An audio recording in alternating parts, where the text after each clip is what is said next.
عمرك وقفت مع نفسك وفكرت إن كل كلمة بتقولها لابنك أو بنتك مش بتمر كده وخلاص؟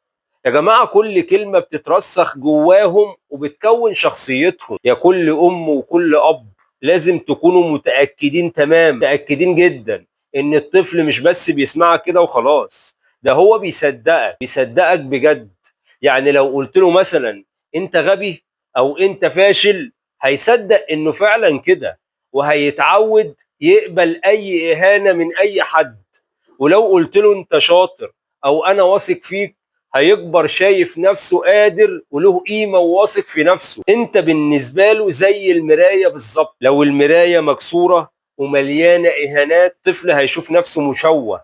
ولو المراية صافية ومليانة احترام وحب، هيشوف نفسه يستحق التقدير من أي شخص يقابله. الحل يا جماعة، عامل طفلك باحترام، اديله فرصة يختار ويتحمل مسؤولية، امدحه لما ينجح وشجعه لما يغلط، بدل ما تهينه وتضربه. كل كلمة بتقولها لطفلك يا إما تبني جواه ثقة يا إما تهدم روحه. اختيار بإيدك أنت، تربي إنسان واثق بنفسه ولا طفل مكسور من جوه.